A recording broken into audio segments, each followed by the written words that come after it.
I'm ready. Okay. Start, can you just tell us who you are? Well, I'm Sam Beatty. I'm a native of Tuscaloosa, Alabama, now living in Birmingham. I served in World War II. I was a combat pilot and instructor pilot in the South Pacific, primarily Solomon Islands.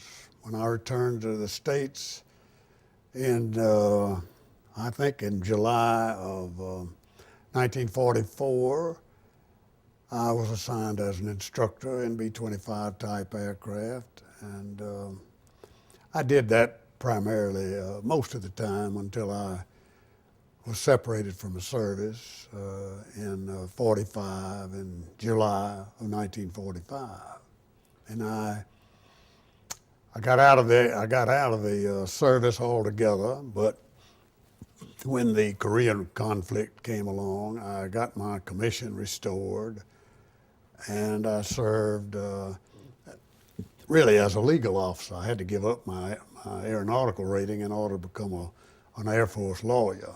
Well, I was getting a little old to fly, so I became a military lawyer, and I served in the reserve until I retired as a military lawyer. You said you were born in Tuscaloosa. When were you born? 1923, April 23rd, 1923. I'm 84 years old, looking forward to my 85th birthday. After that, I don't know what comes. Tell us a little about growing up in Tuscaloosa in the 20s and 30s. What was that like? Tuscaloosa was a small town, small university town. I was fortunate in that I knew a great many people, particularly through my father, who was a businessman downtown. And, and though that was really most of the time, as I recall, during the Depression.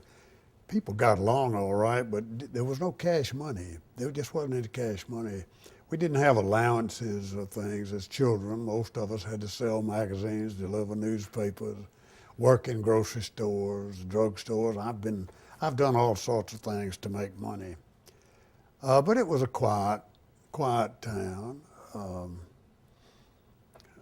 When I went to St. John's parochial school for 10 years, and then my parents transferred me to Tuscaloosa Senior High School, and I stayed there 2 years, graduated from Tuscaloosa High School. Then I went in I was really too young to go to the university. I was only 16, but I was just too young. But I was in and out at that time, and one of the so-called hobbies as a young person in Tuscaloosa, was to join the National Guard. They had 3 companies. They had a headquarters company, a rifle company, and a machine gun company, D company. And I lied about my age, as every other boy in Tuscaloosa would do, to get in the National Guard, because the National Guard paid you a little money. I mean, it was a source of a little income.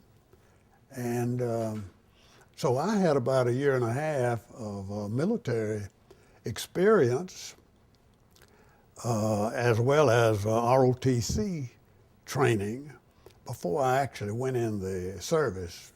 I was 18 when I went in the service. And Tell us about how that happened. how did that happen? Well, a group of boys were sitting in an automobile in front of the School of Commerce building at the university, and someone said, they're giving an Air Corps exam out at Van de Graaff Field today. Why don't we go out there and take it? Well, I said, sure, that's fine. When was So this? this was in 1941, and well, as a matter of fact, I think Pearl Harbor had just occurred. It had just occurred, and so we were talking about when we would go in the service. And so we went out, and the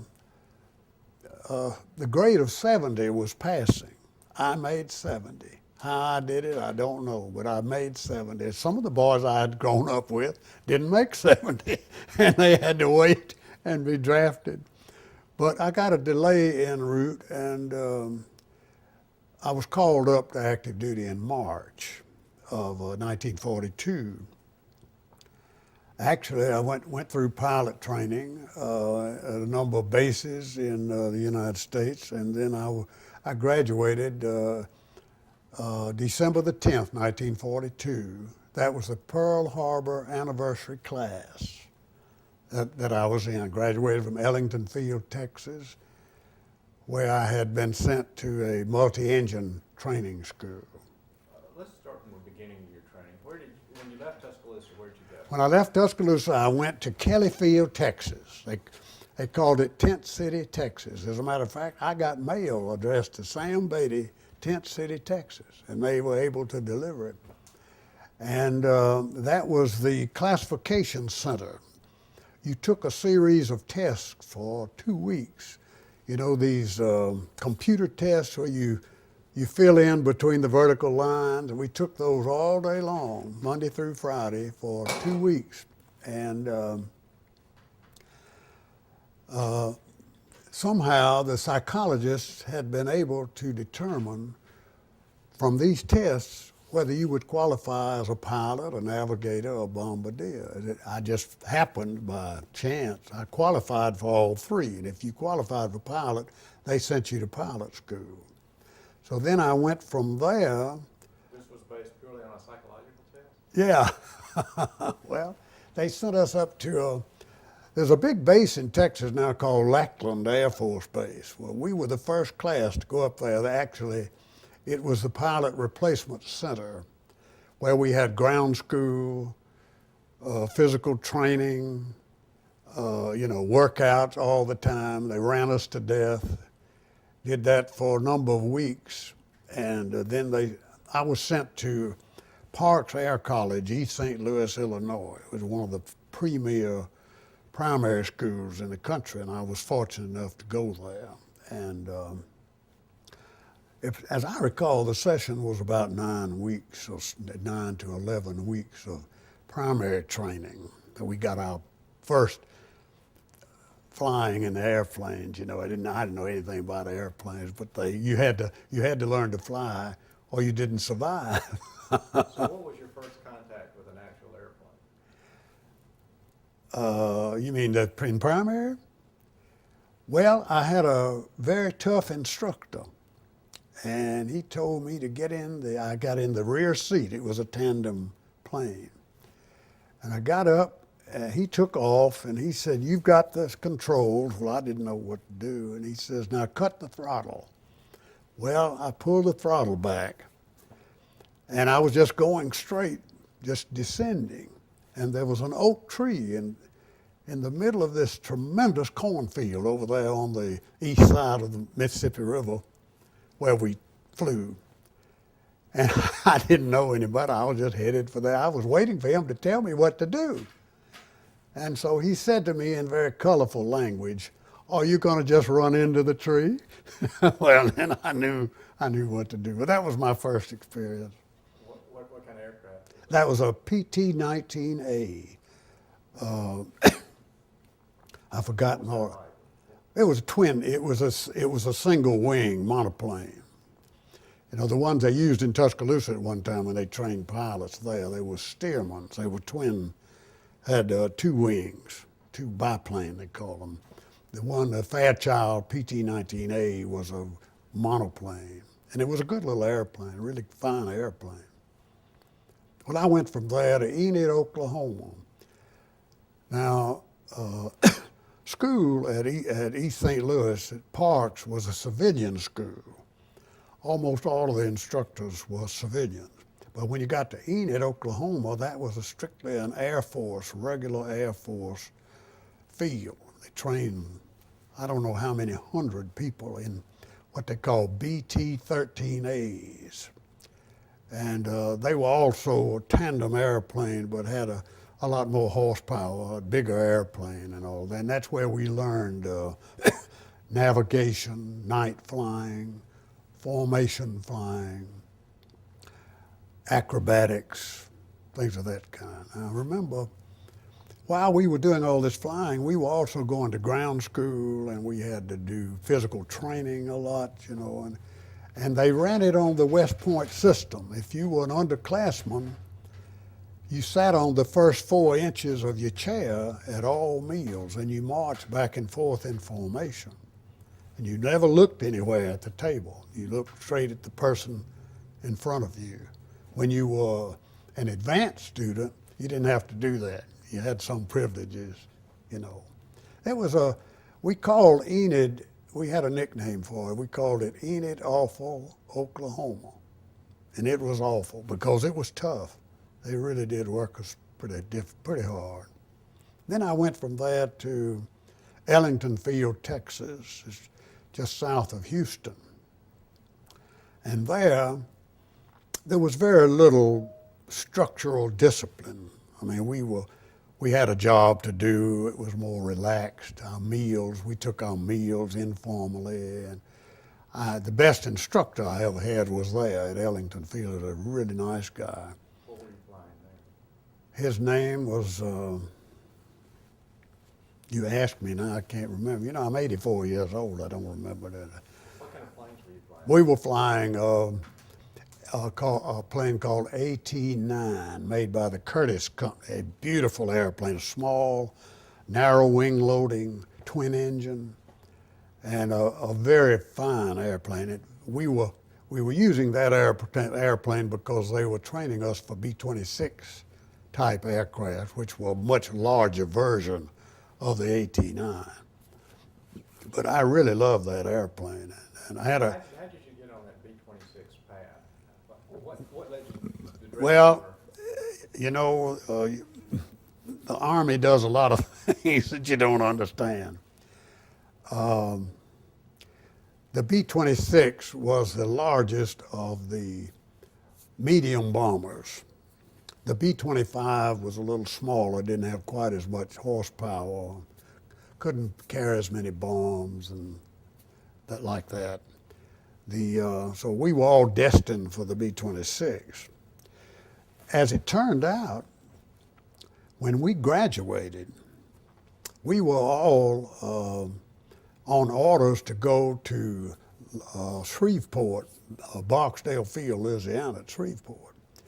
But at the last minute, they changed the orders, and half the people on orders went to Barksdale, and the other half that I was in went to Greenville, South Carolina to train in B-25 aircraft.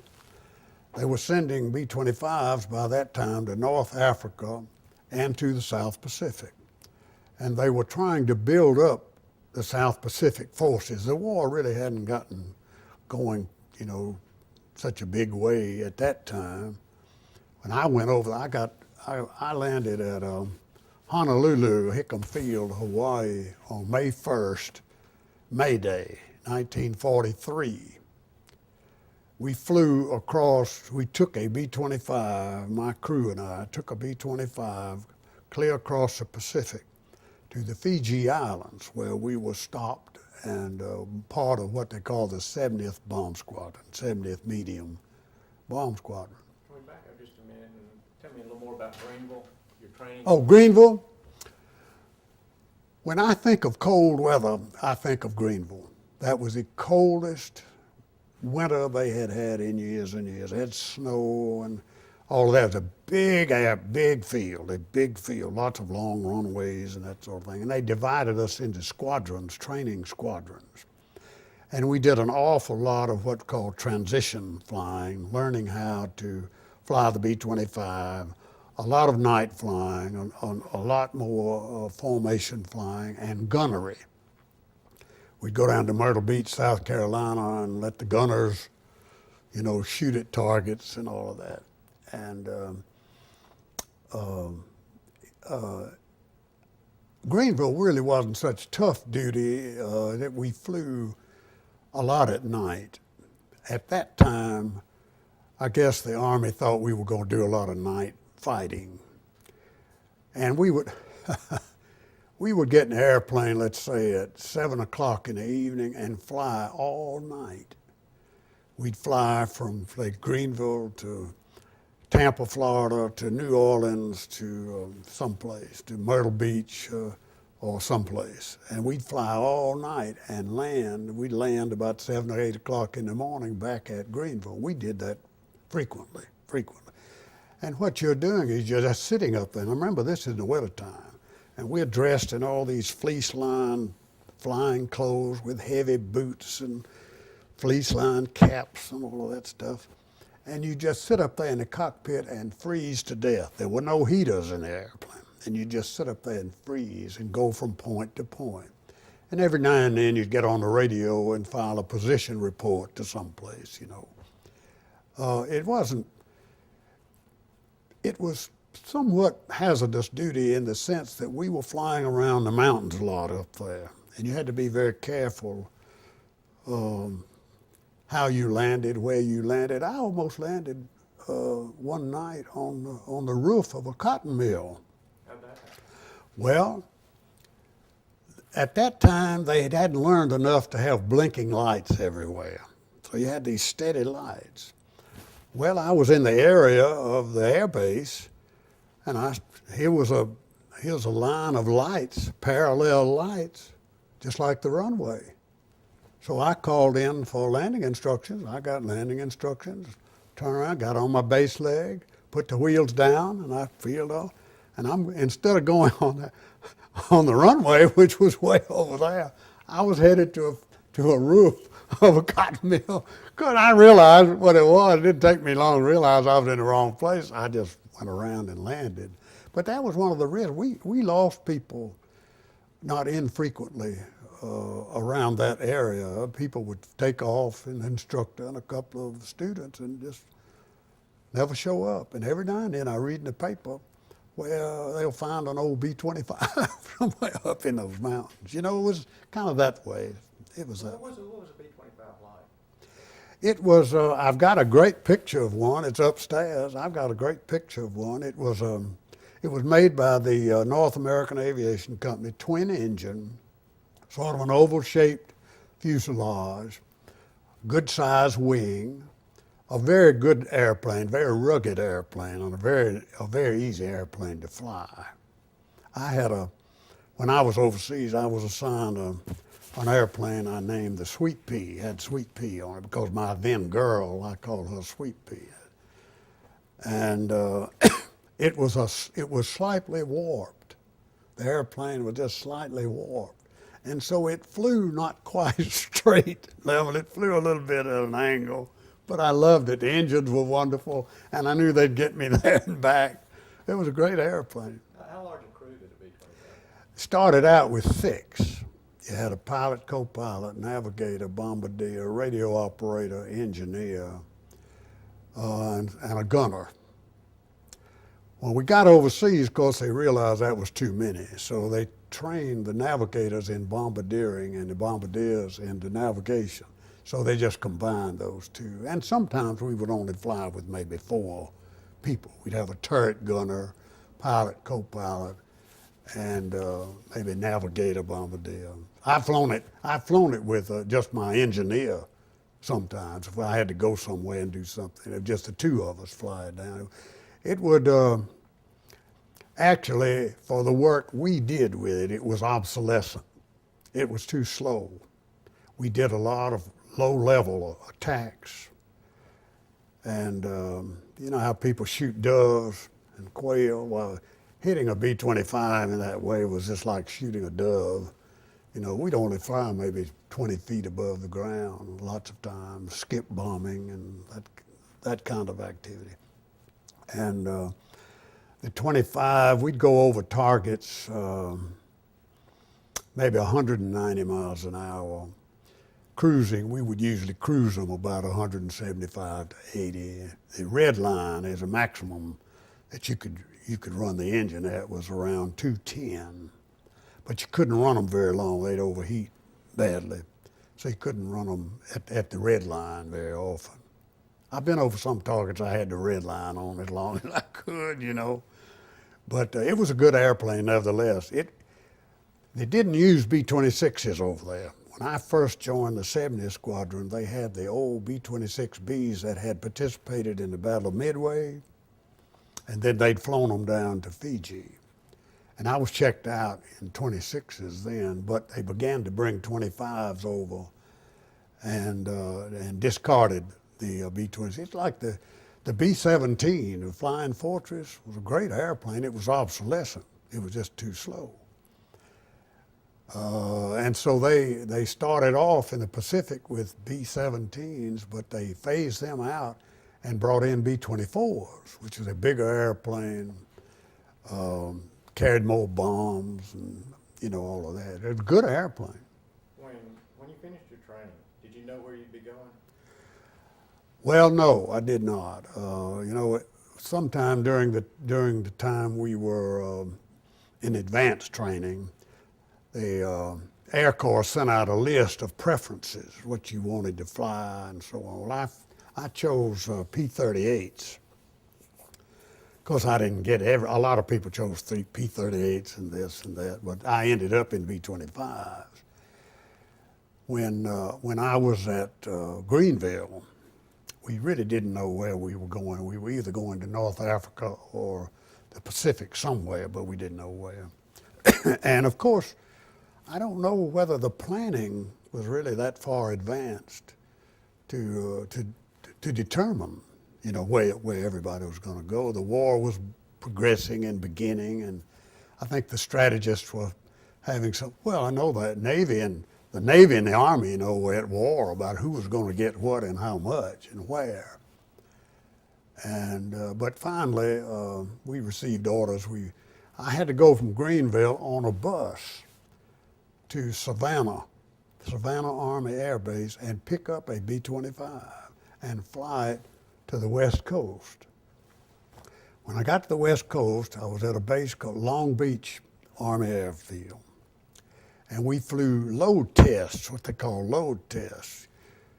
We would fly every other day up into the Nevada desert area and check out the instruments. And I know we had an automatic pilot, and the first one I flew with didn't work. All of a sudden, we're flying along straight and level, and the airplane goes down because the automatic pilot had jammed. So they replaced that. I never will forget it. Those things were made by a company named Smith and Heinz, somewhere in in Ohio, Indiana, someplace like that. And they weren't any good. Put another one in, we'd go up to load test, we'd be checking it out, bam. So they just took it out, and we hand flew the airplane all the way across the Pacific. But that's what we did. And there's a lot of water out in the Pacific. There's an awful lot of water. I flew from Hamilton. Now, were you staying with your sister at some Pardon me? Were you staying with your sister at some point on the West Coast? I'm sorry. Time for it. Okay, well, we're ready to get back to it. Okay, what I'd like to do is go back to, you're in California, and you're waiting for your orders to go Right. overseas. Tell us a little about that period. Well, we got out to Long Beach, and my sister Mary and her husband were living in Santa Monica, which is just up a little domestic railroad line from Long Beach. And so I knew my flight schedule. Every other day, I would have to go down and fly. And then when I got off in the afternoon, I'd ride the railroad up to their home, and they'd take me out to dinner or something. And I had the following day off, you see, so I had a little rest, and I could visit with them. And I did that for about 10 days. And of course, every day I'd leave with my little bag, I don't know whether I'm gonna come back or not. So I think after about 10 days, I went down, and we had shipping orders, and we flew the airplane up to San Rafael, California, just above San Francisco, Hamilton Field. And that's where we were going to fly out of. And I could not let them know anything, because they surmised that I didn't come back, I'd gone. Well, I did. They sent us, we took off at 9 o'clock one evening, soon after we got up there, and flew 2,300 miles to Hickam Field. And as a matter of fact, they were still a little bit edgy, even though it had been some time since the attack at Pearl Harbor. When you got over there, you had to made landfall at Oahu. You had to fly an identification circle, and if you didn't do that, they'd shoot at you. They'd alert. they'd alert somebody. Of course, we were careful about things like that. We landed there, and we stayed there only about 3 days, something like that, to get the airplane ready to go further down. My brother-in-law, Jim Shiley, and my sister Mary, who lived there in Santa Monica, had an old friend who was whom he had served with in the FBI in Washington. His name was Andrew Taylor, and they lived in Honolulu, up on the ridge that overlooked Pearl Harbor, all the area. And they had me out to dinner one night while I was there, and we went out on the yard, and they showed me where the attack had come from, and what all the airplanes and all going around, and said they stood out there that Sunday morning and watched the entire attack. Yeah, and just eyewitness. Just had a ringside seat of the whole attack. He gave me a chapter and verse about everything, that all the explosions and the sinking and all of that. And that was quite interesting to me. But anyway, I left there and I flew down to Christmas Island, which was the first hop was 12 hours and 30 minutes. The next hop was to Christmas Island, which is right out in the middle of nowhere. And that was a 9-hour flight. And on the way down there, I lost an oil pump. My oil pump wasn't working. So I had to wait there about 3 days for them to fly me an oil pump down, and got there. And then we went from there to a place called Canton Island. All of these little islands were on the very early Trans-Pacific route that Kingsford Smith and all those pioneers, had navigated. So we went to Canton Island, spent one night there, and then flew to Fiji. Now you can imagine a kid like me, a small town, undereducated kid who's read something about the South Seas and how idyllic they are and all that. How old are you at the time? What? How old are you at this time? Yeah, I was just trying to describe what the South Pacific Islands were really like.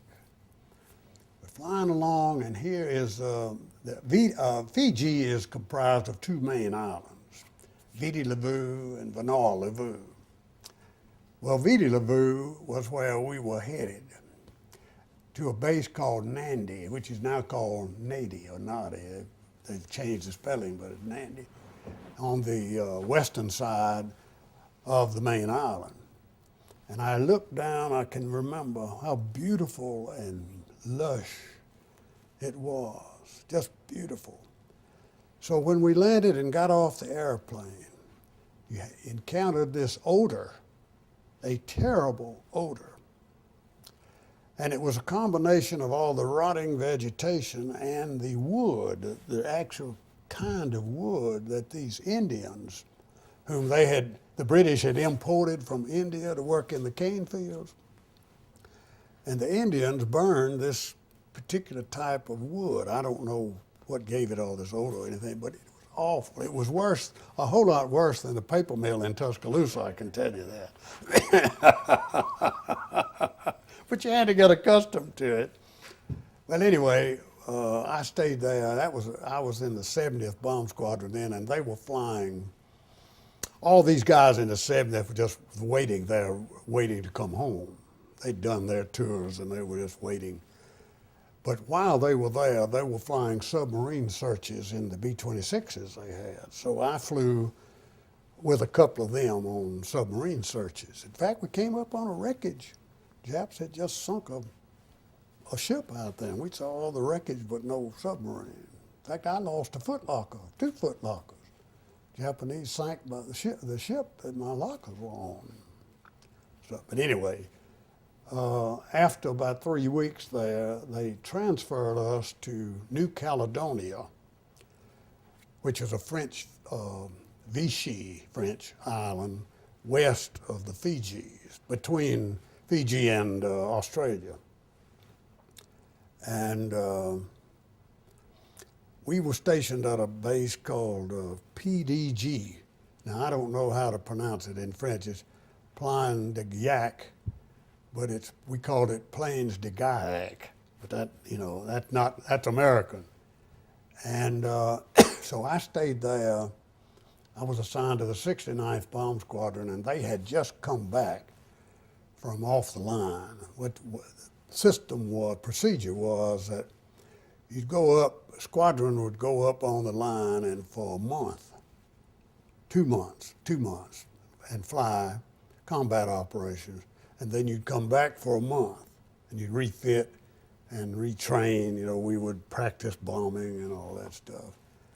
And that's pretty much how I spent my time after that. I had a cousin who was a Marine in Noumea, New Caledonia, where Gardner McKay used to be in the TV series.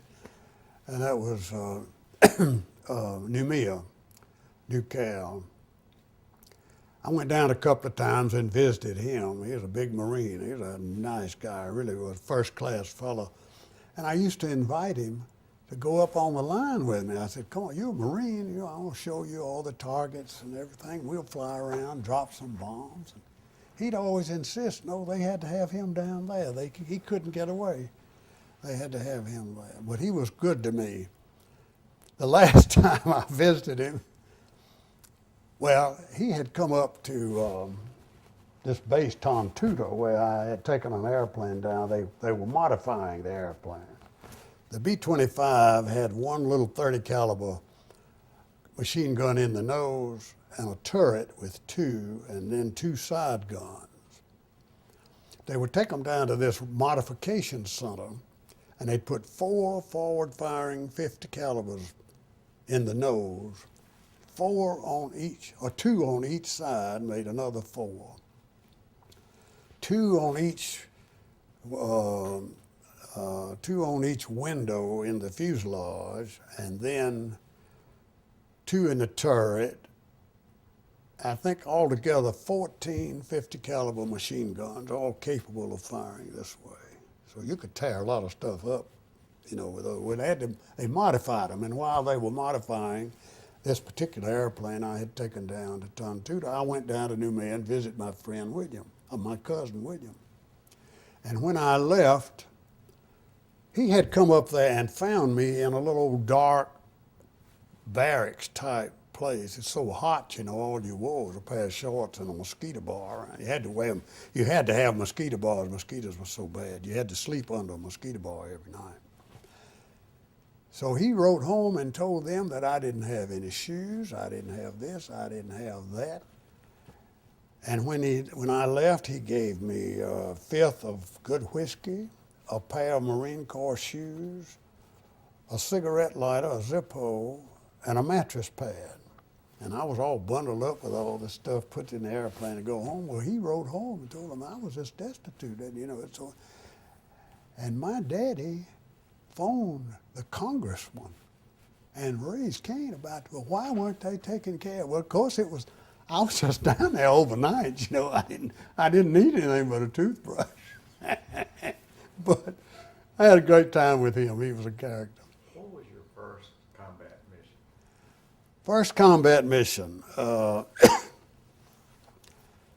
It was at a place called Kolombangara. Kolombangara is an island, a cone, a conical island that rose up like a volcano, just above New Georgia Island. And we were ordered to go up there and make a low-level attack on a Japanese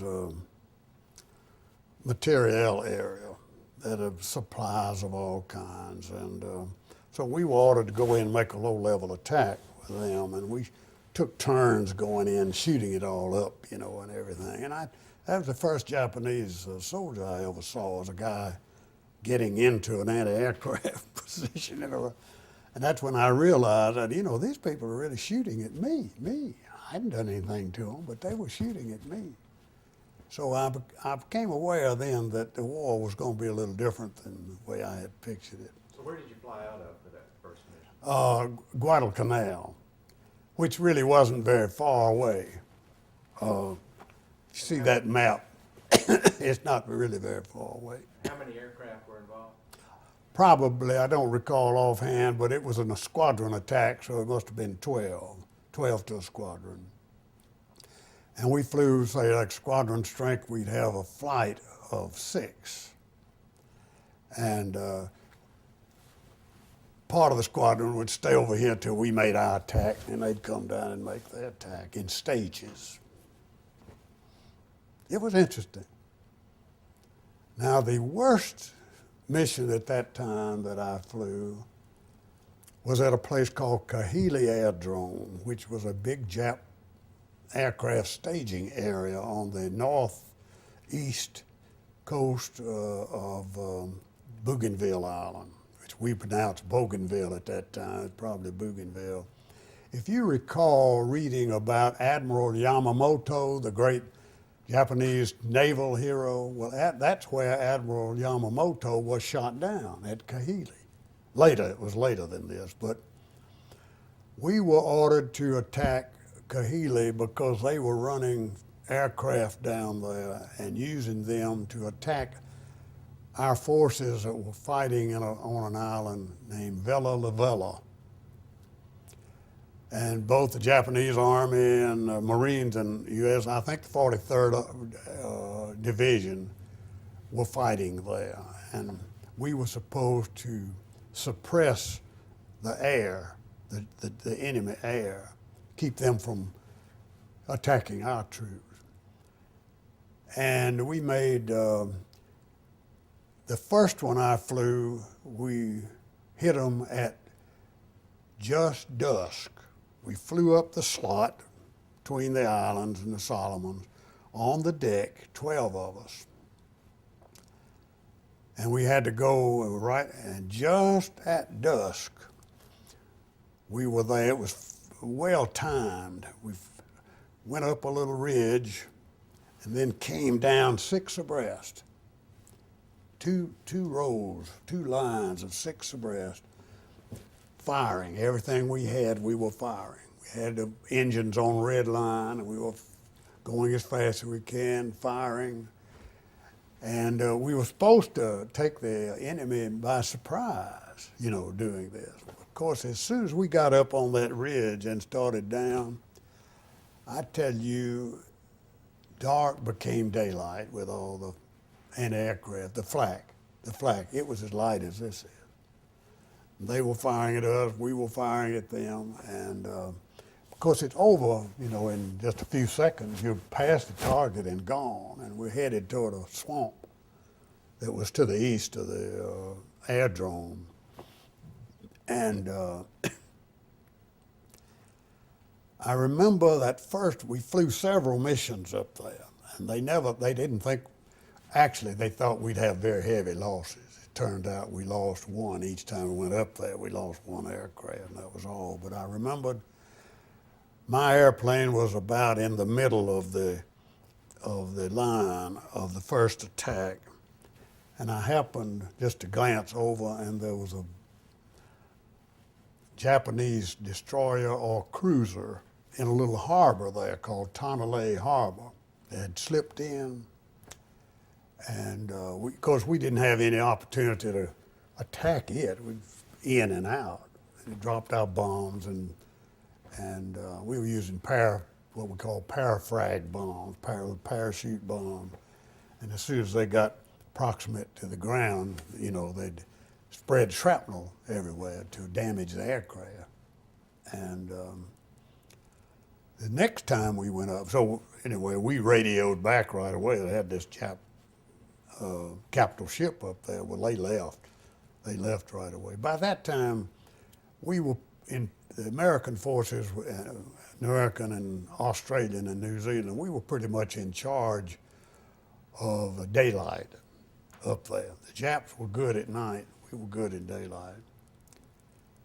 Fighting, I'm talking about. Well, we went up there again, and I had a friend on the other side. His name was Spees. His whole crew cartwheeled into the swamp on fire, just like that. We only lost that 1 ship. And then we went up there again right at daylight. Just went up at night, and just as it got daylight, we went into them. Of course, the same thing happened. They were all ready for us. I don't remember, I just don't remember offhand whether we lost anybody then or not, but I'll tell you one thing, they thought our losses were going to be quite heavy. Just tell me out here, what unit were you in at this time? This was a 42nd Bomb Group of the 13th Air Force. And your rank? My rank was, well, I went over to second lieutenant, I came back a first lieutenant. They just run out, I guess they'd run out of promotions, so they gave me one. And how old were you at this time? Well, I was 19, well, I was 20. I think I flew my 35th combat mission when I was 21 on my 21st birthday. Well, I was a veteran. I was a veteran then, you know. I used to check all the co-pilots out. How long were you in the theater? 15 months in the South Pacific. And what time period was that? Well, it was jungle. We would call it Jungle Air Force. It was all jungle, those islands and all of that. Now, one thing that's interesting, I flew in 15 months' time. I flew 62 missions. Well, when you think about it, the weather was so bad over there, we just couldn't fly all the time, you know, it was kind of the weather. And then we were training a lot, and I went up to the big Jap base at Rabaul, and call it, in New Britain Island, north of us. And we had moved up to a place called Sterling Island, just southwest of Bougainville Island, and we flew a lot of missions up in that area, Rabaul, and all that. Rabaul had about 5 main air bases, and every time you go up there and bomb them, the Japs would repair them and all that. We pretty much controlled the daytime air. I was never attacked by an aircraft up there because we had a lot of fighter cover. You remember reading about Colonel Boyington, Pappy Boyington, the great Marine pilot? Well, when I first started going up there, Colonel Boyington's Marine group were our fighter cover. And then we had New Zealand fighters, Navy fighters, Army fighters. So we weren't really in any danger of any Japanese air attacks. We had lots of fighter cover. But we went up to Bougainville a lot because at that time, the command thought they were going to invade New Britain Island in that area. Of course, when they started the tactics of, you know, skipping the islands and all of that, they left a lot of those Japanese troops just marooned on those islands. So they were island hopping. But at that time, they thought they were going to have to take Rabaul. So I went up to Rabaul about 25 times. I was hit 16 times, 12 consecutive times. My aircraft was hit in various places, and they called me lucky. They well, put Sam over here on tail end Charlie, put Sam up here, put Sam over there, and it didn't matter. Everywhere I went, my aircraft got hit. Describe that. What was it like when your aircraft got hit? The flak? Well, it was loud, and there a lot of it around, bursting. You know, you'd see these blue puffs around, and a lot of the shrapnel would rattle off your wings. You could hear it. Sometimes a burst would be close enough, it'd rock the airplane, and we'd get hit. The airplane would shudder. One time I got hit right under the cockpit, and pretty good sized piece of shrapnel came up through the airplane. The seats in the cockpit ran on steel rails. You know, you'd slide them back and forth. And this big piece of shrapnel hit one of the rails, and half of it went out the side of the airplane, and half of it went up between the co-pilot and me, where my engineer usually stood. He stood up there while we were going over the target to watch the gauges and everything, and it went right up through past his nose. And I thought when it went by me, I thought I'd been hit. I felt a thud, you know, that way. And as soon as I could, gave my co-pilot the control. I slid my seat back to see how I was wounded. And it just one little, I had on a pair of long khaki trousers, and just one little faint slit on my trousers. And I didn't get the Purple Heart. I didn't get a decoration or anything. I felt cheated. I said, you know, I might even get to go home. I looked up there, wasn't anything. And I had a gunner one time, just flak shell burst just over the turret. He was in the middle turret, called top turret. And shell burst and it blew him. Now it's difficult to get into that turret, you know, with all the steel encasing you. And that shell blew up right on above him, and it blew him out of the turret. First thing he knew, he was lying on the floor with all this glass around him. He wasn't hurt. Had a few little cuts around him, but he wasn't hurt. But the concussion blew him out of that turret. You imagine that. So we had a number of things happen like that, and weather was bad. Weather was dangerous. Weather was very dangerous. The 15 months you were there, can you tell me the dates?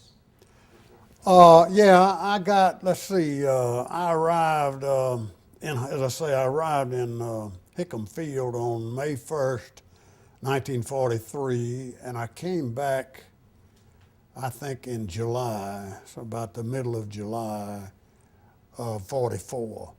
So it figured out 15 months, a little over 15 months. There it was. And you turned 21 during that period. Yeah, oh yeah. That's about turning 21. Well, I flew a combat mission that day, and somebody had given me a quart of Australian whiskey.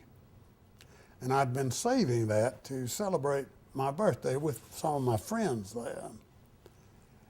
And so after that mission, of course, we didn't have to fly the next day. You know, you always had at least one day between missions. So after supper that night, a couple of my friends and I got that whiskey, and one of them had freed a quart of grapefruit juice. And we got behind a coconut tree there behind the barracks and started drinking that whiskey. And we just sat there and drank whiskey, you know, and talked, you know, and celebrating my birthday. And I guess along about 2 o'clock in the morning, we decided we better go to bed, or we couldn't get up. Now, we were sober from the neck up, really, but we couldn't move. So we threw Carl on the tin roof, you know, and some guys came out, took us up the steps, and put us in bed. Well, my cot was the second from the field telephone. And along about, I guess, 7 o'clock in the morning, there I am asleep. An operations office called and said, send me down there. I was going to fly to Guadalcanal to get a load of beef for the squadron. And they had already called my engineer who was there they sent a Jeep up to get me, and they took me down. Now, I'm going to tell you something that's the truth. Now, this is the truth. They briefed me on what I was supposed to do. I was take this airplane down to Guadalcanal and pick up a load of beef and bring it back to the squadron. They had what they called salvo kits that you placed in the bomb bay, you know, a rack, and you put cargo on that. And so I took off with my engineer as my co-pilot. Flew to Guadalcanal, which is about 130 or 40 miles away. And the first thing I remembered about the whole event was I called in for landing instructions. I came to. I just came to. I won't embellish it anymore now. I just say I came to. And there I was making traffic to land at Coley Field, Guadalcanal. It happened, and now that's the truth. I didn't really remember anything about anything else, and my engineer said, you fly pretty good. I've been on a toot all night. And I said, well, thank you. Maybe I ought to do it every night, There was a man in Tuscaloosa named Omar Fawcett. I'm sure you remember the Fawcetts.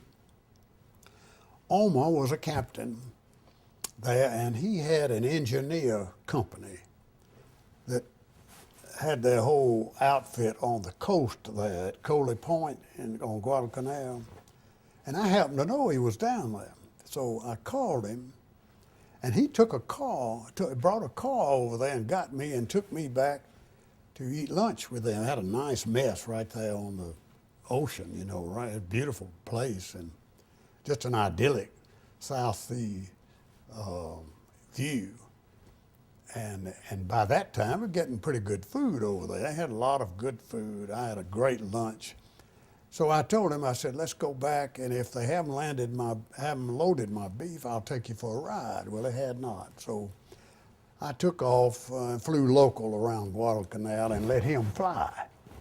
I gave him the controls, and he just steered the airplane around, and having a great, he'd never been in an airplane before. So we had a great time. Well, I did that with him for about an hour and then took him back. By that time, they had the beef down there, and I loaded up and went back. And Omar never forgot that. And he was always grateful to me for taking him on that ride. You said you flew 62 missions. Can you walk us through what a day that you were flying was like? How did the mission? Well, after the first introduction to combat flying, when I first got over there, we were at Guadalcanal and a place called Russell Islands, north of Guadalcanal. We would, if you were assigned, you had a ready roster there on the bulletin board. You'd go see if you were going to fly, and what the target was going to be like, and all of that. And if we were flying medium altitude missions, like 10,000 feet, doing bombing at 10,000 feet, it was fairly routine. We'd take off. They were mostly timed missions. I remember we went up to Guadalcanal the last tour I was up there. We bombed Rabaul every day at noon. We went over the target at noon every day. And at that time, I was flying every other day. And it was just what we would call just a normal day. We'd go out with a crew on a truck. I always had I made a point of taking my maps and getting down and showing the crew where we were going, what route we were taking, and about where to start. We'd have to load your guns, charge your guns, and I'd tell them, when we get to this point, here, you see that, then go ahead and charge your guns without waiting for me to tell you to do it. And then we would fly up. Many of these missions were squadron missions. You had 12 B-25s in flights of 3. That'd be like 3 here, 3 here, 3 here, maybe 3 over here. We'd fly. And then we'd get in.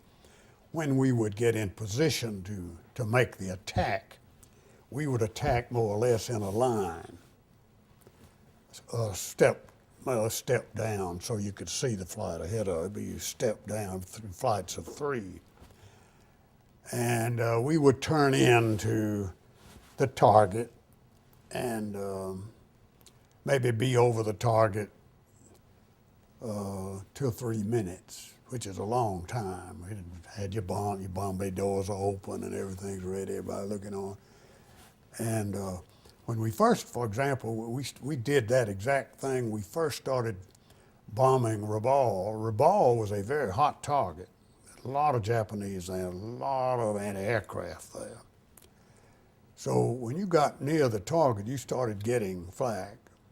And we devised a system, because they were good, Japanese were very good at that. And we devised a system. We would turn into the target and count 10 seconds, and then we would bank. Everybody would bank over. And of course, as soon as we banked, the position we had been occupying blew up with flag. We would just dodge them, and then we'd come back, and they would explode over here.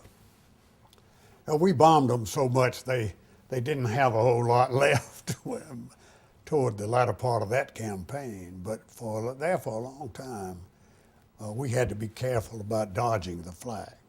But you'd barrel in. You had to stop and maintain your position and your altitude for several minutes in order to get the bombs on the target. And then, we'd retire.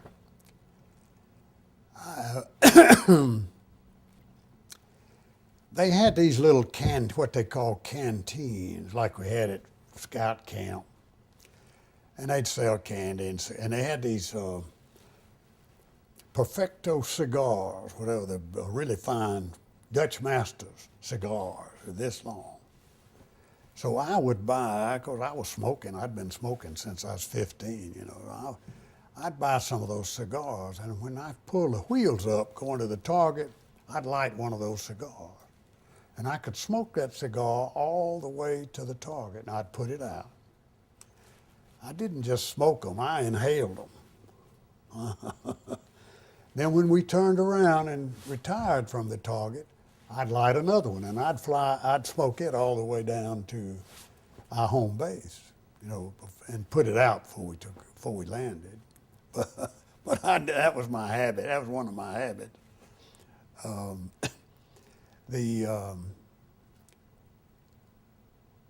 We did some low level at one stage of the game. The Solomon Islands there's a slot of sea between them called the slot. And these islands are stretched all over the place like this. At one time, we would go up, we had a lot of Japanese shipping in the northern Solomons, and they operated at night. And they operated barges and minesweepers, and destroyers and things like that around. And we would go up to a place called Munda, which was a big American base up above Guadalcanal, and we'd go up there and spend the night. Because what the tactics were, they'd have these Dumbos, these PBM-3 seaplanes, call them Dumbos, scout planes. And the Dumbos would patrol the area, and when they came up on phosphorescence in the water, in the sea, they knew it was a ship. Well, nobody up there but Jap. So they'd fly up that phosphorescent glow to identify the position of that ship. And they'd radio back to Munda. Then we would take off and go up there and try to bomb the ship. They'd give us a position, and all that, and try to vector us in on the ship. I went up there several times doing that. Now that was weird. I was hoping I never would. I never did have to go. I never did have to go on one of those. But we were ready to go. Ready to go. Just wake us up, send us down there. But that was one of the things they did to control the Japanese shipping. As a matter of fact, there's a story about one of our squadrons in our group, the 390th Squadron, and it was this. There was a line of demarcation up in the Solomons, and everything above that line was Japanese, and everything below it was American. So if you caught anything above the line, it was enemy. So you attacked it. Well, the 390th had a flight of 3 B-25s up there early one morning. We operated a lot of Jack Kennedy's PT boats up there. And they would go up at night, shoot up barges and shell the coast and, whatever.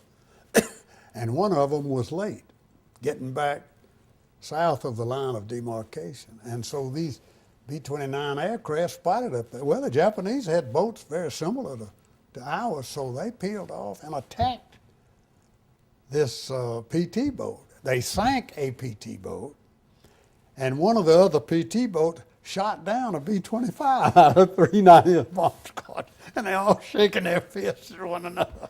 But that could happen very easily, you know, in that area, because it's very weird kind of war anyway, you know. But that actually happened. There's a story. What was your time off like? Well, they had a magazine, some old books. You know, I read a number of books over there, War and Peace and things like that. And people from home would send me the Tuscaloosa News, and of course they'd all come. I'd have maybe 25 papers, you know, that I'd sit there and read. And a lot of the fellows played poker. I played a lot of gin rummy and casino, and I didn't know how to play poker, and I was too lazy to learn how. I guess I should have. I had the time. I could have learned to play bridge, you know, and just sitting around there. And just kind of make do. And I slept a lot, you know. It was humid and hot. Because if you were raised in Alabama, Tuscaloosa, Alabama, the jungles didn't really upset me too much. It was the mosquitoes, you know, and things like that, the bugs and all that. But so far as the temperature and climate and all is concerned, that didn't bother me too much. We had a number of people who didn't fare well with it, but it didn't bother me a whole lot. Now, we didn't have a lot of good food at first, and I was 150 pounds solid when I went overseas, and I was 127 pounds when I came back. So the food, the climate, the boredom, and all of that, everybody lost weight. You know, it was like that. Then we had, particularly at one or two times, they had a movie every night, and they had these old little steel seats out of old bomb fins that they had made, and you'd sit there and you could play casino or blackjack or something until the movie came on. They have some old movie like old Philo Vance and some old dumb movie. You know, they weren't first-rate pictures, but they were pictures. So we'd go every night if we weren't doing anything else, go down and watch the movie. And then some of the places where we went, you would, like we flew a mission, we got back, we ate, we took a shower, took a nap, and then we'd go down and swim. And you could sit there on the coral rock on some of those islands and watch the sun go down. It had a big orange orb filled up the sky down there, and it would hover on the horizon and just stop, and all of a sudden, plop, go down like that. It was beautiful, beautiful to watch it. And that's really about all we did. Didn't have anything. There was a fellow at my last tour up there on Sterling Island. There was a squadron that joined our group called the 100th Bomb, which had been the old 107th Air National Guard Squadron of Birmingham. And one of the fellows who was a cook in the mess hall was a fellow from Tuscaloosa named Fred Barringer. A lot of Barringers from around Gordo, Elrod, that area. And Fred, who's a great big hulking guy, that's the nicest guy you ever would meet, his nickname was Gorilla. Well, I used to run into people I had known, okay, go to the island. And so I ran into Gorilla. Well, Gorilla found out that my favorite dessert was chocolate pie. So I'd be down in the back. We slept at that time in these Quonset huts. It must have been probably 30, 40 people in Quonset huts, We just all crammed in there, but at least we had a roof over our head and had a cot. And Fred would call on the field telephone, tell them that somebody wanted to see me up so-and-so. And I would walk around, I would walk through the jungle at night, no light, no anything. I'd walk up through the jungle to the mess hall, and he'd have me a chocolate pie, and I'd eat the whole thing. And occasionally, when they got a load of beef in their squadron, he would slip me back a steak. They ate well. The cooks always got first choice on everything. And every now and then he'd fix me a steak and call up, and I'd go, it was like 2 o'clock in the morning. And I would go up there and eat that steak. He was really good to me, really good to me. And that was one of the occasional things that I did. And we did a lot of local flying. You had to put time, break the engines in, you know, and we called it slow timing. So we'd take off and fly around, slow time the aircraft. Sometimes, one time we had a Liberty ship that came in at a little harbor they had on the other side of our island. And some of the young officers came over and wanted to fly, you know. Oh, sure. We were drilling then, we were practicing. And we'd take them down and we'd skip bomb these skip bomb some little target there. And oh, they just thought that was wonderful. It was all business with us, you know. They thought it was fun. Oh, this is great. Well, they invited us over for dinner to their ship.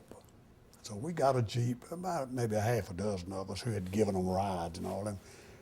We rode through the jungle, this little old trail going up, found this ship and went in. Listen, it was like dying and going to heaven. They had linen tablecloths, you know, and they had a couple of stewards there. They had good whiskey. They offered us drinks. We had wine, and maybe we had beef or something like that. But it was great. It was a great evening out for us. And then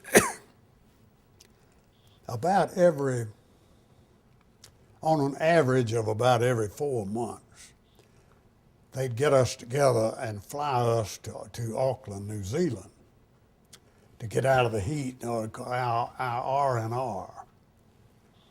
And the Army really did, I mean, they really tried.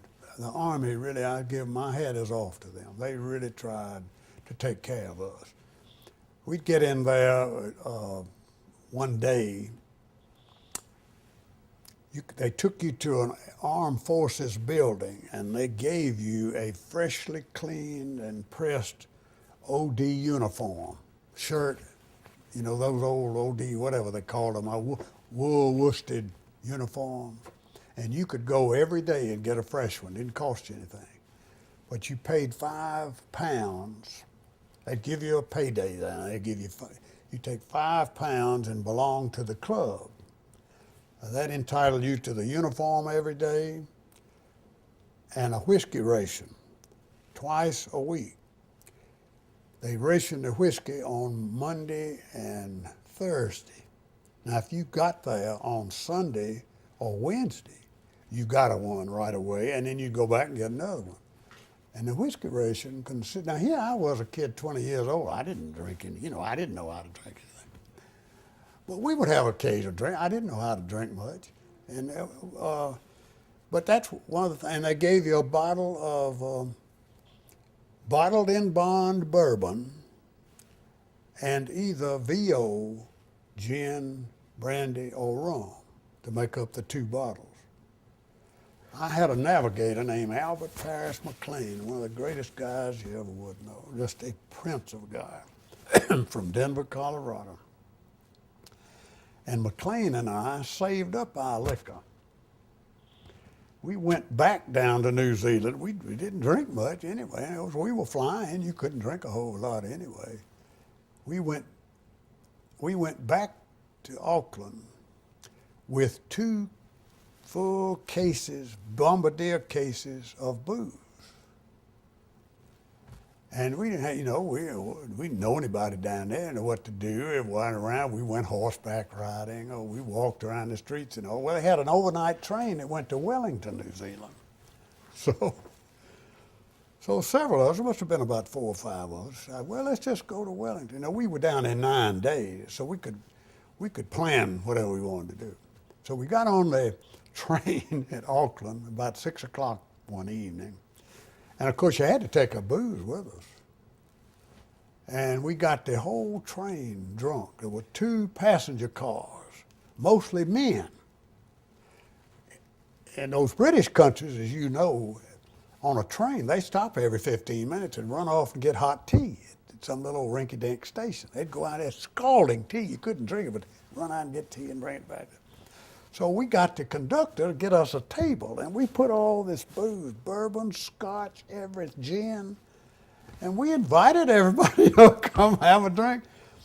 And those guys stayed up all night long. We had the whole 2 cars drunk.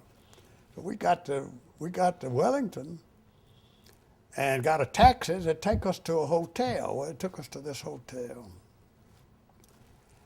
And we went in. It was a nice little hotel. I've forgotten the name of it, but it had 2 older women who were running the office, check-in and clerks and all that. Now, the U.S. Marines had been in Wellington before they made the invasion of Guadalcanal some time ago, and they really liked Americans. The New Zealanders really liked Americans. I mean, we had bailed them out. So I went up to the desk and I asked the lady, I said, we have these people here and we're just here for a couple of days. We've come down from the islands and we just want to look around. Do you have any place you could put us? Oh, exactly. They gave us the biggest suite in the hotel. The lady says, now you have your meals at the captain's table. So every meal we had there, we had the captain's, the owner's table, And always had 2 waiters coming up, waiting on us. And they were very nice to us. Well, I went down to find out about something after we checked in. And one of the ladies says, now my daughter, Beatty, will be very happy to take you around Wellington. She is a student in Wellington University. Beatty Coltman was her name, C-O-L-T-M-A-N. It's a lovely girl. She was blonde. And she had a friend named Mara Griffith, whose husband was a prisoner of the Japanese in Singapore. She had heard from him in Singapore. Those girls took us to a couple of plays. They spent all their meat coupons making hamburgers for us. Took us somewhere, I've forgotten now where else it was, but for the 3 days we were there, they want to know what can we do? Where would you like to go? Where would you like to eat? So on. So just really lovely girls. And I had their addresses for a long time and I've lost them, but they were really charming to us. So that was one of the things. And we went back. I don't think we got to the next train going back to Auckland drunk. I think we were pretty tired out from all that. But well, that's the kind of thing we did. I understand you also used some creative ways of procuring beer for your guys. Well, I can't think of any offhand. You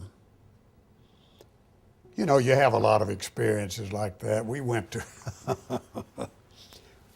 we came back from one of those New Zealand trips, and we came back on a naval ship, a naval airplane. I think it was a Mariner, Martin Mariner. They had a galley on it, and they cooked us little steaks on it. And we got back, they had billeted us in pyramidal tents out somewhere out in the boonies. I mean, we had to spend the night there. We didn't have anything, didn't have food, we had cots there, we had to spend the night there. And one of the guys who was with us had been an embalmer in Bolivar, New York. And he had gone to embalming school in Cleveland. Now here it's pitch black dark in this tent. Pitch black dark. You couldn't see your hand in front of you. And he began to tell us about the Mad Butcher of Kingsbury Row, a killer who had preyed on all kinds of people and he never caught him. And he went from one to the other. And he said, as soon as the war came along, those murders stopped. And you could hear people clicking their 45s, and don't anybody come near my cot. It was really kind of a frightening story. We stayed in that till the next morning, and we went out.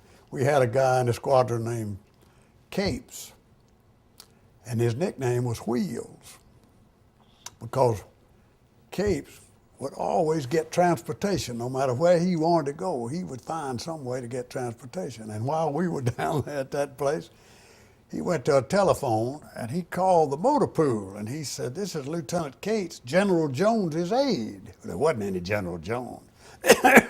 "Yes, sir, Lieutenant," says, "the General is here at certain place and wishes to go so-and-so." "Yes, sir, we'll have a car right there." Well, here comes the command car, and Capes, I was with Capes, and Capes says, "The General had to go on, but he told me to meet him at so-and-so, so take us on." "Yes, sir." So that was Capes. And he flew with a guy named Albert Horn. This is the kind of thing that we regaled ourselves with. Albert Horn had a big snarl, so we called him the Horn.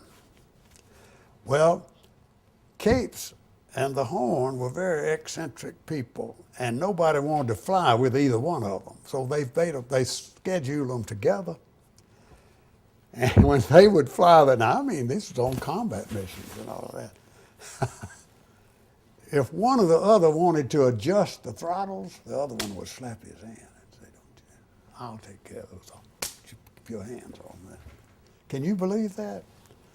This was in the South Pacific during the war. That actually happened.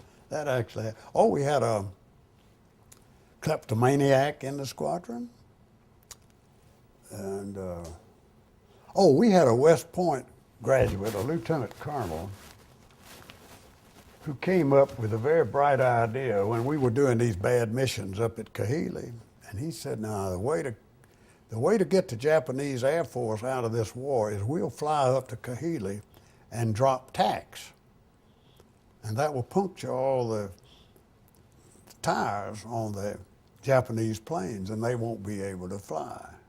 And they sent him home. They sent that guy home. He was a nut. Speaking of going home, how did your tour end? Well, I had flown a combat mission up to Rabaul, and I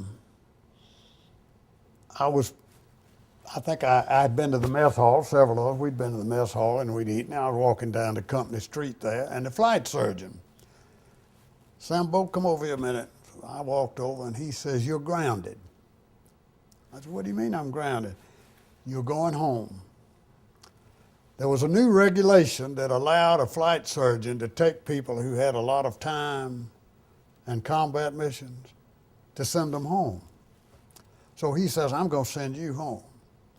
I said, "Fine." So I had to wait several weeks for in fact, I had to fly up to, this is an interesting story. I had to fly up to a place, an island above New Guinea, where the American forces had just moved in there. But now, see, my base, the Japanese in New Guinea were between us. And I had to fly over with this colonel, and I took an airplane to go up there and see if our orders were up there. Because that's where the 13th Air Force headquarters was supposed to be moving. Well, it turned out they hadn't moved up there yet. We had taken this airplane up there. Well, I was in the operations room, and lo and behold, I looked up, and here was this man, this full colonel at the desk, whom I had known as a first lieutenant in Tuscaloosa. He was a CO of the Air Corps detachment at Vandegraaff Air Force Base when they were training cadets there. His name was Pinky Burnham. His nickname was Pinky. He was a West Point graduate and all that, Nice looking fella, great big impressive looking officer. And they had lived in an apartment next door to our home in Audubon Place. Well, I just went up there and I said, "Colonel Burnham, I don't know that you remember me, but I'm Sam Beatty from Tuscaloosa." "Sammy, of course I remember you." I swear to God, "Of course I remember you. How are you? What are you doing over here?" And I said, "Well, Colonel, I've been in the 42nd Bomb Group." I told him, and all that. I said, "Colonel Eklund, my CO and I are up here looking for our orders, and it looks like we're going to have to fly to Brisbane to find them." He says, well, I'm going to Brisbane tomorrow. I'd be more than happy to have you go with us. He was group commander of a B-24 group there. And we flew down with him, took a 9-hour flight from there to Brisbane. They had us over to dinner that night. They stayed in a nice hotel. And I was bivouacked in some place downtown in Brisbane. Well, Colonel Eklund found our orders, and I had to stay there 4 or 5 days to finally get them and all that. And they gave both of us a number 2 airplane priority. And we flew from Brisbane back to Honolulu, and then I got bumped to maybe half a day, and then they flew me back to Hamilton Field. Well, now they knew how to handle that too, buddy. They knew how to handle it. I had money, I had orders, I had an airplane ticket all ready the very next morning when I was ready to leave there. So that's how I got back to the States. And when that airplane landed at 2 o'clock in the morning, and I got down on that concrete runway and kissed it. I was that glad to get back. So what'd you do when They put me on, It just sounded like it was about to oh, go. okay. That okay? Yep. They gave me 30 days leave. You had 30 days leave. And I went crow hunting and went down to Utah and bought cold, warm beer and drank beer at home. And, wasn't anything to do, wasn't anybody there. And then I went to Miami Beach. The Air Force had taken over some beach hotels down there, and I had two other fellas and I had a nice second floor suite right there on the beach in Miami Beach. And I just didn't do anything but eat and drink beer and walk around, visit the shops. We went up the beach, found a restaurant, an Italian restaurant up the beach, and I walked in, and there was a guy I had sold magazines for in Tuscaloosa. And I said, I know you don't remember me. His name was Ralph Satterfield. And, well, Sammy, how you doing? Sammy, so good. So we enjoyed we had a good bottle of wine and a good food, whatever it was. And he says, it's on the house. Anytime you come up here, it's on the house. And of course, we never went back, but he was very kind. When I stayed there, I was there about 6 weeks, 6 or 7 weeks in Miami. What's the purpose of the Miami Beach? Fatten you up, get you ready for the kill again. Everybody who came out had some degree of what they call operational fatigue. You're just worn out. You're down. You needed, you needed to get yourself re-geared, and they were good. They were good at that. I could have stayed. I mean, we had an inspection every Friday morning. These MDs would come by. How are you feeling and all that, and. So I was tired of that. I didn't like that. I was ready to go back, start flying again. So I figured out what to do. They came in one Friday morning and said, well, how are you feeling, Lieutenant? And I said, I really like it here, sir. I'm doing real well. I really like it here. I've made some friends here in Miami, and I'm just doing fine. Well, I had orders Sunday to get out. That was the catch-22 that I had. So then I went, I wrangled an assignment to Columbus Air Force Base. And, but it was small. They weren't flying what I wanted to fly. I didn't have a car. You didn't go anywhere. It was just nothing. So I got in touch with my contact, who was an officer in the headquarters at Fort Worth. And I said, this won't do. So get me sent to a B-25 field. So they sent me to Turner Air Force Base in Albany, Georgia, and I stayed there about 9 months. It was a B-25 advanced training base. I really liked that. I passed up a promotion. They were going to promote me to captain and make me engineering officer at Columbus. I said, thank you. sir, if it's all the same to you, I'm just a B-25 pilot.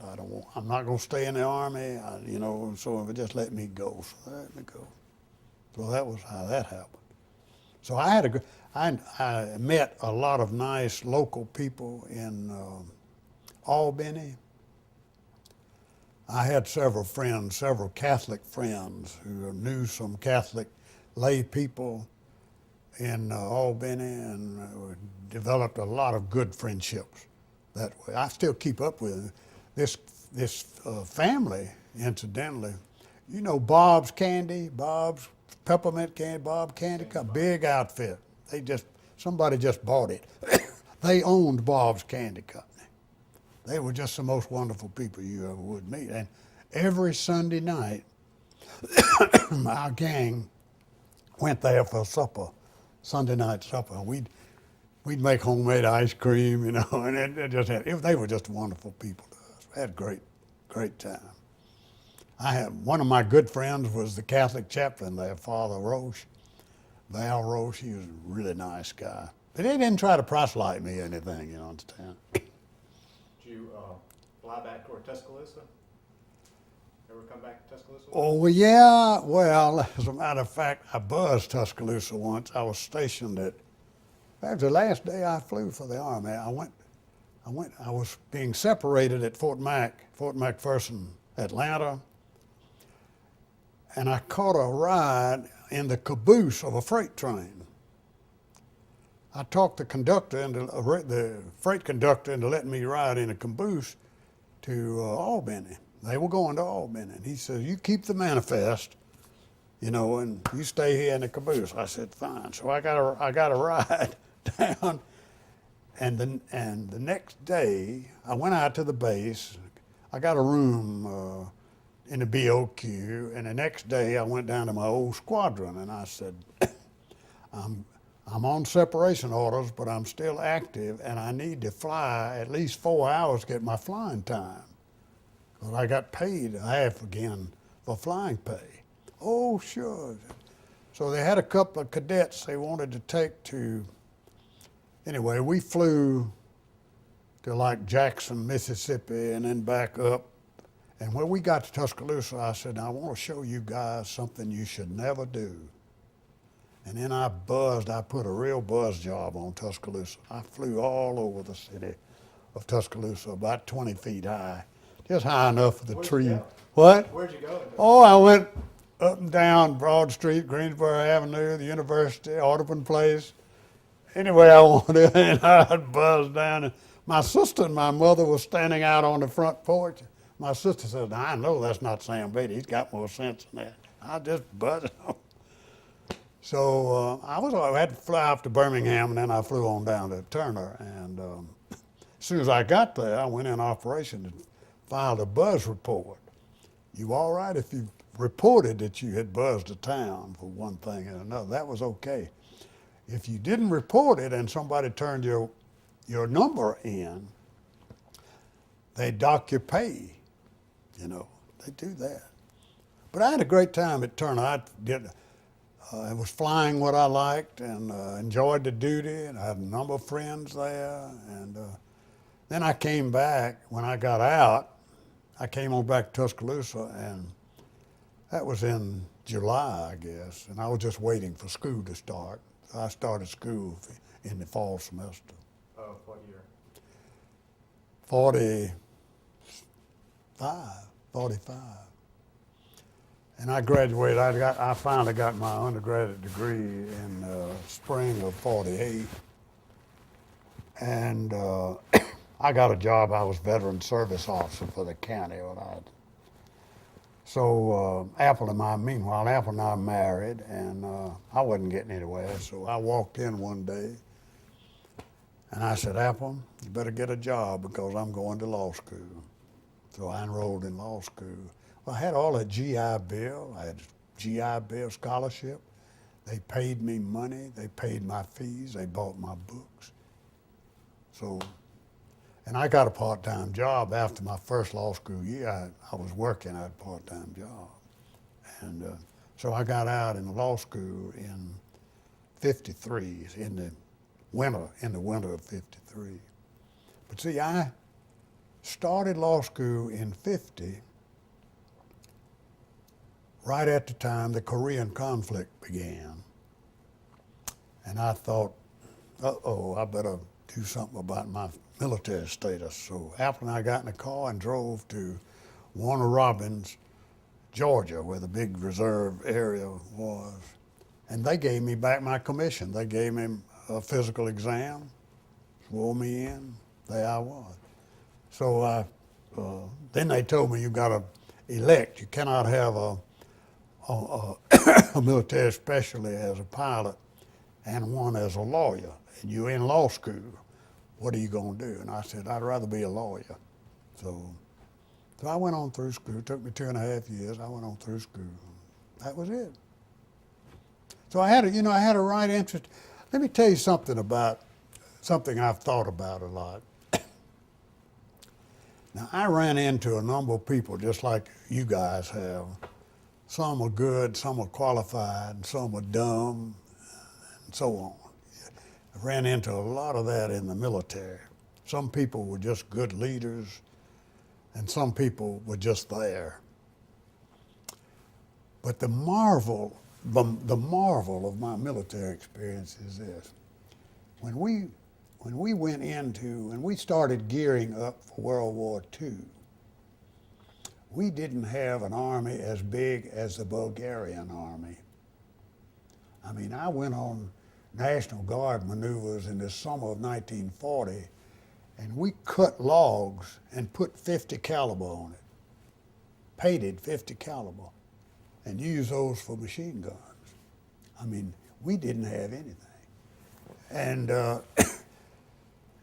whoever did it, the Air Force, I suppose, whoever did it, developed these tests that could really predict who could do what.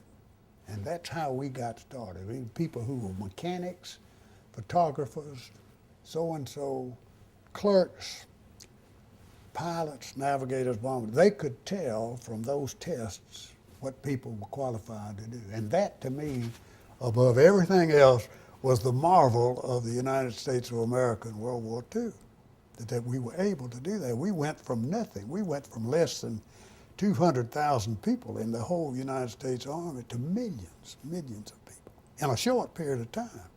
They knew how to train us and all of that. And to me, that's marvelous. It's really a miracle. I just don't see how we did it. That's great. It was wonderful. I mean, it was an experience. It was an experience.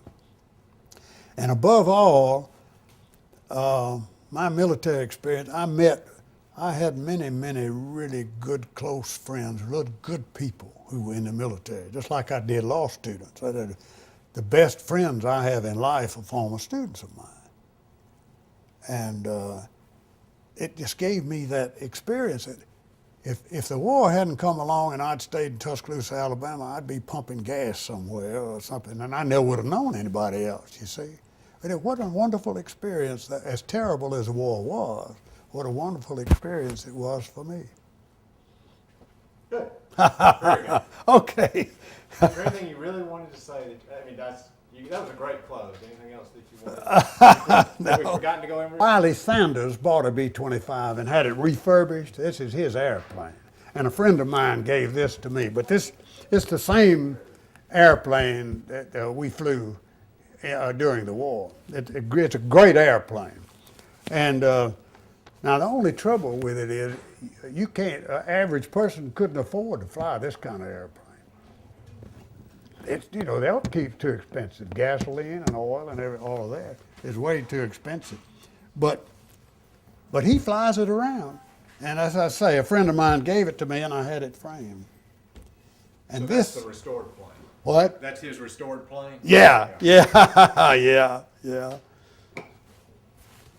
But I kept this. I discovered I had this. I didn't know whether I was supposed to have it or not, but all the points where we flew in the Northern Solomons are on here. Now we had other operations Why don't north. you sit in the chair and tell me how that worked? I mean, if you're flying, did you have that like in front of you or something? Oh yeah, How did that work? Well, you just pull it out of your pocket. Like if I was up here and I didn't know exactly where I was or how far I was from the base here at Guadalcanal. I just look on this strip map, say, well, here I am over at Choiseul, so I know what course to take. Or if we'd been on a mission, there's Colombangara, where I flew my first mission here. If I was there, I knew the course that I could fly back. And that was great when the weather was fine, but when the weather fouled up, weather over there is the worst in the world. It's the worst in the world. And we had people lost. I mean, just got lost because of weather. Never did show up, that kind of thing. But I wanted to keep this. It helped me. It helped me a great deal. Now, are we through? She got her undergraduate degree in Princeton in aerospace engineering, got her master's at Washington University in St. Louis, and she thought she was going to stay at WashU to get her doctorate, but she did the summer program in Albuquerque at Kirtland Air Force Base in the space That's great. vehicles directorate or whatever it is. Yeah, their satellite space base. Okay, and yes, if that's okay, if you don't mind.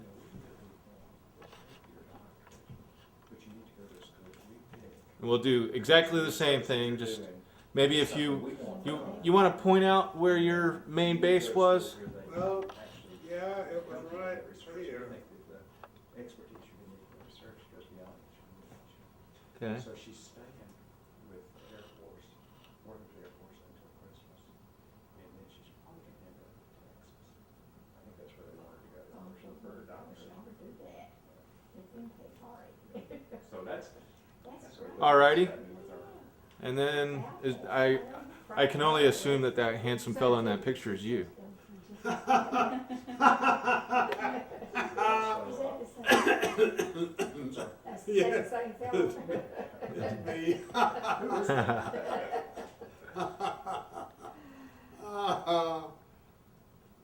those were the days, all right. All right. As a matter of fact, that was a brand new shirt. I had this picture taken. Remembers that long ago. Brand new shirt, huh?